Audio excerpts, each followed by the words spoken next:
Halo, assalamualaikum warahmatullahi wabarakatuh. Kembali lagi di belajar IPA SMP. Kita lanjutkan KD kedua atau bab kedua dari kelas 9 semester ganjil ini. Kita lanjutkan dengan sistem reproduksi tumbuhan. Setelah kemarin sudah belajar sistem reproduksi manusia, ini kita akan bahas tentang sistem reproduksi tumbuhan. Kita lanjut nih. Tujuan belajar kita yang pertama adalah mengetahui cara reproduksi tumbuhan baik secara vegetatif maupun generatif. Yang kedua, nanti kalian akan tahu teknologi-teknologi yang digunakan untuk reproduksi tumbuhan. Lanjut ya. Tumbuhan memiliki dua cara perkembangbiakan. Perkembangbiakan vegetatif. Biasanya perkembangbiakan ini menggunakan bagian tubuh untuk menghasilkan individu baru atau anak. Sedangkan generatif ini biasanya melalui proses pertemuan sel telur atau bakal buah dengan sel kelamin jantan. Benang sari ya, dulu di SD sudah pernah belajar ini. Cirinya biasanya tumbuhan ini memiliki bunga. Oke, lanjut. Vegetatif alami. Ini sudah pernah di SD nak, jadi kita mengulang sedikit. Vegetatif alami misalnya dengan tunas, contohnya pada pisang, pada bambu.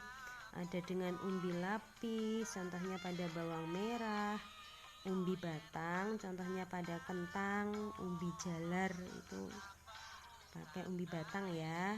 Terus ada umbi akar, contohnya ketela pohon, wortel itu umbi akar. Stolon itu akar yang menjalar di bawah tanah, nanti akarnya ini bisa tumbuh ke atas menghasilkan individu baru, contohnya pada stroberi dan rumput teki. Tunas adventif itu tunas yang ada di daun itu loh cah, contohnya cocor bebek. Jadi cocor bebek itu daunnya itu nanti muncul tunas-tunas. Nah, satu tunas itu nanti bisa jadi individu baru. Terus ada rizoma atau akar tinggal, contohnya pada kunyit, lengkuas, jahe begitu. Dan ada spora. Spora ini biasanya untuk tumbuhan lumut dan tumbuhan paku. Nah, gambarnya bisa kita lihat di sini. Ini ada pisang berarti pakai tunas. Ada bawang merah, ini pakai umbi lapis. Ini ada suket teki. Nah, ini namanya stolon tuh seperti ini nak. Terus ada ini bambu berarti dia tunas. Ini ada ketela berarti dia umbi akar. Wortel juga umbi akar. Sedangkan ini rizoma. Lanjut ya. Perkembangbiakan vegetatif buatan. Kalau tadi secara alami cah, ini secara buatan. Yang pertama dengan stek, contohnya pada ketela pohon, tebu itu batangnya bisa ditanam dan untuk dikembangbiakkan secara buatan. Yang kedua mencangkok, yang ketiga menyambung, yang keempat menempel. Lanjut ya nak ya.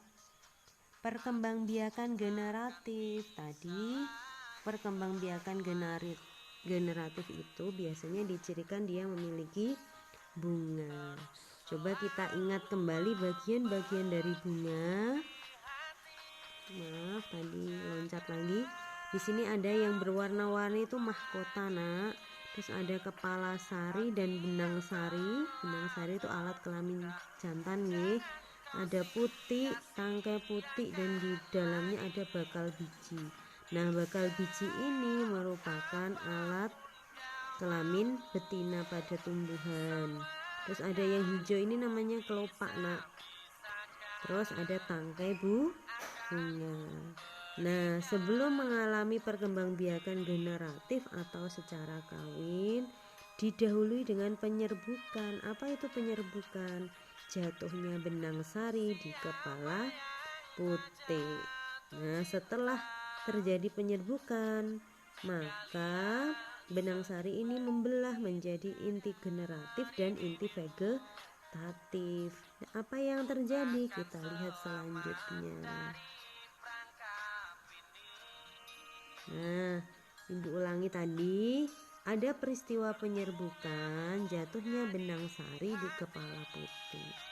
Setelah terjadi penyerbukan, nanti pada tumbuhan biji tertutup terdapat peleburan inti generatif 2 dengan inti kandung lembaga menghasilkan endosperm. Sedangkan inti generatif 1 dengan bakal biji nanti menghasilkan zigot atau calon anaknya. Nah, peleburan ini namanya pembuahan. Nah, bisa kita lihat. Jadi tadi penyerbukan kan di sini tadi, nah. Ada inti sel vegetatif. Inti sel vegetatif ini membentuk buluh serbuk sari. Jadi jalan yang dibentuk oleh inti sel vegetatif. Terus ada inti sel generatif 1 dan 2. Nanti kalau dia bertemu dengan sel telur maka menghasilkan zigot. Kalau inti generatif 2 bertemu dengan inti kandung lembaga nanti menghasilkan endosperma. Endosperma itu adalah cadangan makanan pada biji. Nah, pada tumbuhan biji tertutup seperti tadi. Kalau tumbuhan biji terbuka, nak, kita lihat. Tumbuhan biji terbuka itu memiliki alat atau organ reproduksi yang bernama strobilus. Ada strobilus jantan, ada strobilus betina. Nah, bisa saja ini dari pohon yang sama atau dengan pohon yang berbeda. Kalian bisa melihat di buku paket kalian, nanti akan lebih jelas. Nah, ini siklusnya seperti ini. Nah, dia mengalami pembelahannya meiosis. Nah, ada namanya megaspora. Megaspora itu sel telurnya ya, nak, ya. Terus ini sampai terjadi fertilisasi atau pembuahan. Yang perlu kamu ingat, kalau biji terbuka itu tidak tertutup buah biasanya ya. Contohnya pada melinjo, pada pinus dan lain-lain. Pada tumbuhan lumut dan paku mengalami metagenesis selain menggunakan spora. Nah, metagenesis itu artinya pergiliran keturunan. Dapat kita lihat, coba kalau di lumut, pada tumbuhan lumut spora nanti akan berubah menjadi protonema ini. Jadi spora berubah jadi protonema. Setelah dari protonema atau lumut muda, maka jadilah lumut. Nah, lumut ini menanti sel telur dan sel antheridium dan archegoniumnya ini menghasilkan zigot. Zigot menjadi lumut muda. Buantin ulangi. Dari spora menghasilkan protonema. Protonema ini pada lumut ada archegonium sama antheridiumnya. Archegonium itu betina, antheridium itu jantan. Setelah itu mengalami pembuahan atau penyatuan, peleburan, dihasilkan zigot. Zigot ini berkembang jadi lumut muda dan lumut dewasa. Lumut dewasa nanti kembali ke spora. Kalau tumbuhan paku hampir mirip ya, mengalami metagenesis. Dimulai dari spora. Nah, spora ini nanti menghasilkan protalium. Nah, dari protalium nanti mengalami fertilisasi, ada antheridium, ada archegonium, cuma ini tidak ditulis nggih. Menghasilkan zigot.